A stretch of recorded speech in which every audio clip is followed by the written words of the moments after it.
အားလုံးမင်္ဂလာရှိတော့နေ့လေးပါ Swimming in the Music with Jay ကနေပြန်လည်ကြိုဆိုလိုက်ပါရယ်ဒီနေ့မှာကျွန်တော်ချင်းတစ်ပုတ်အတူပြန်နားထောင်ရအောင်ဒီခေါက်ကတော့ကချင်နားထောင်ခဲ့ကြတာပေါ့နော်ချင်းနားမထောင်ရသေးရင်လည်းတော့နားထောင်လို့ရတယ်ကျွန်တော်ရဲ့ Facebook မှာရော YouTube မှာပါတော့နားထောင်လို့ရတယ်အခုဒီနေ့မှာကျွန်တော်တို့ဒီတချင်းကိုအတူနားထောင်ရအောင်တချင်းကသူက Phoebe Phoenix ရဲ့တခြင်းဖြစ်တယ်နော် Phoebe Phoenix ရဲ့ Healing Cries of Hope Healing ဖြစ်တယ်ဒီတခြင်းကလွန်ခဲ့တဲ့3နှစ်ကထွက်ထားတာပေါ့နော်ကျွန်တော်ကview ကနော် view က 54k အဲ့လောက်ဝင်ချင်မှာပဲရှိရပေါ့နော်အခုတော့ဆိုအဲ့ထက်ပိုရတင်တယ်အဲ့ထက်ပိုပြီးမှ reachဖြစ်တဲ့ဒီတခြင်းကလေနော်ကျွန်တော်တူတယောက်ထဲအမြင်ပေါ့နော်ဒီတခြင်းကိုကျွန်တော်လွန်ခဲ့တဲ့3နှစ်ကစားထွက်တုန်းကကျွန်တော်နားထောင်တော့တလ2လလောက်ရှိတယ်ကျွန်တော် repeat လုပ်ပြီးနားထောင်ဒီတခြင်းကိုဘာလို့ဆိုကျွန်တော်အဲ့ဒီအချိန်မှာကျွန်တော် mental illness ဖြစ်နေတာကျွန်တော်အဲ့ဒီအချိန်မှာလုံးဝအဲ့တော့ကကျွန်တော်တို့မြန်မာနိုင်ငံကလူငယ်တွေသိရတယ်ပေါ့နော်ဒီကျွန်တော်တို့တယောက်နဲ့တယောက်တော့မတူဘူးပေါ့ဘယ်လိုလဲဆိုဒါပေမဲ့ကျွန်တော်ရဲ့အသက်အရွယ်ပိုင်းခြားမှာလည်းပါမှာပေါ့နော်ဒီအရွယ်မှာဒီ life ကိုလက်ခံဖို့ရန်အတွက်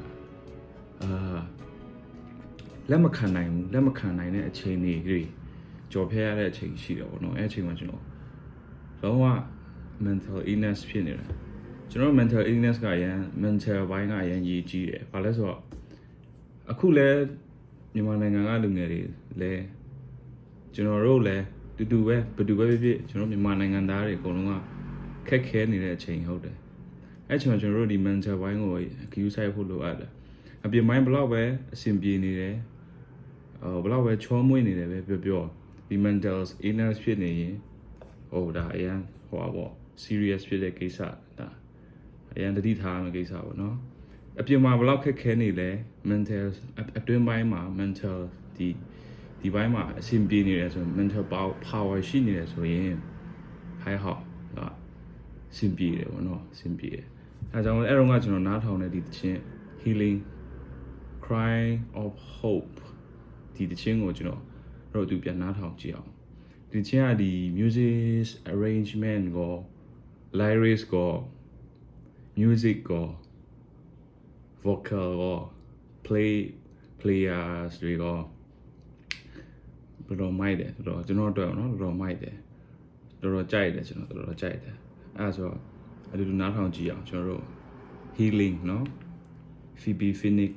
တခုရှိတာကဒီ Phoebe Phoenix ကိုကျွန်တော်ပဲချိန်မှတတိထားမိလဲဆိုတော့ Raymond ရဲ့ chord modulation တွေရှင်းပြတဲ့အချိန်အဲ့ချိန်မှာကျွန်တော်စာရီမှာတတိထားမိတယ်အဲ့ချိန်ဟုတ်တယ်အဲ့ချိန် Raymond မဆုံးခင်နဲ့ဒီဆုံးပြီးအဲ့လောက်မှာကျွန်တော်သူ့ကိုတတိထားမိတာဟုတ်တယ်ဒီနောက်ပိုင်းမှာပိုပြီးမှမိုက်လာတယ်ဘာမှမပိုမိုက်လာတယ်သူဒီ answer တော့အခုဒီပြန်လာခဲ့တော့เนาะဒီဟာတွေသူရေးတာเนาะသူ arrangement တွေပါတယ် harmony တွေပါတယ်အဲ့ဒါတွေကျွန်တော်တတိထားမိတယ်ကြိုက်တယ်ဆိုတော့ကျွန်တော်နားထောင်ကြည့်အောင်เนาะအများကြီးမပြောတော့ကြားနေ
ချင်းမှာเนาะသူဟို clean ဂီတာကို clean သုံးထားเนาะတော်တော်လေးကိုမိုက်တယ် clean ဂီတာနဲ့တော်တော်လေးမိုက်တယ်ပြီးတော့ bass ကစားတာတွေလည်းတော်တော်လေးမိုက်တယ် bass လည်းတော်တော်မိုက်တယ်เนาะဒီ music arrangement လို့ပြောเนาะတော်တော်မိုက်တယ်လို့ပြောပြီးတော့ဒီ lyrics lyrics က share ပဲအခုထိမယိုးတယ်မလားတစ်ခေါက်ပြန်နားထောင်သူကတခုခုတော့ပေးနေတယ် message ကလည်းအဲ့လိုဖြစ်နေအောင်တချင်းကတည်းကလုံးဝအကယ်၍များကွယ်ငါလေးစိုးစုံနှုတ်ဆက်ပြီးမင်းသားထပ်သွားခဲ့ခဏတော့ငိုနေတယ်share ပဲเนาะစာသားတွေကကျွတ်စင်ဟုတ်လားတခုခုရအောင်တော့တချင်းနားထောင်ကတခုခုရတယ်ဒီတချင်းဆက်သွားလိုက်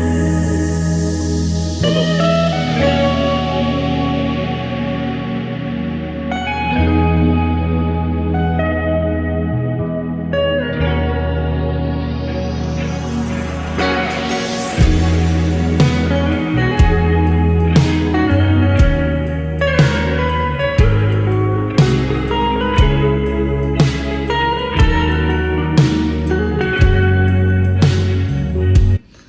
base ဒီရဲ့လူကလေကျွန်တော်9တန်း10တန်းတုန်းကအဆောင်ကျွန်တော်တို့အဆောင်မှာစောင်းနေအဲ့ဒီဆီယာနဲ့တော့တူတယ်ကျွန်တော်တို့ကိုဆိုင်းတီးဆိုင်လို့ခေါ်တာဟုတ်တယ်သူရုပ်ကြီးနေတယ်ခေဆက်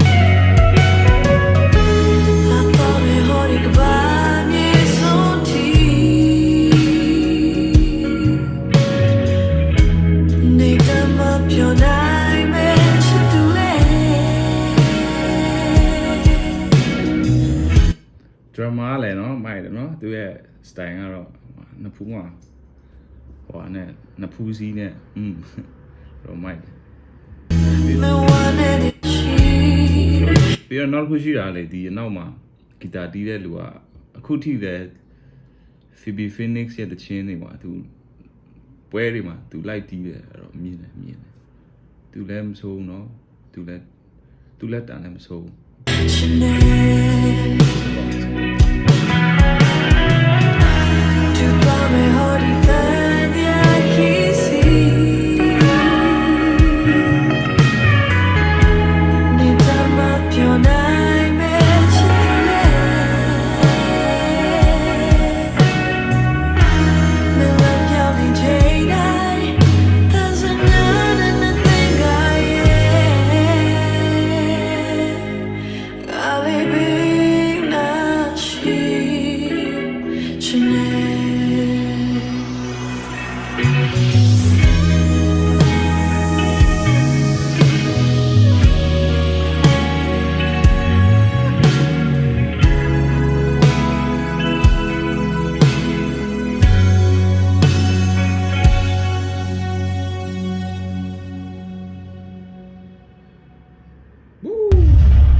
share ပဲเนาะ share တနာထောင်လို့ရတယ် YouTube မှာတနာထောင်လို့ရတယ် Crying of Hope Healing Phoebe Phoenix ကိုသိတယ်เนาะကြော်ညာလာ Okay ကဲဒီနေ့တော့ဒီလောက်ပါပဲနောက်ဗီဒီယိုမှာပြန်တွေ့မယ်အားရင်ထပ်လာခဲ့မယ်တချင်းအတူတူနားထောင်ကြမယ် Swimming in the music with Jay Okay see you bye bye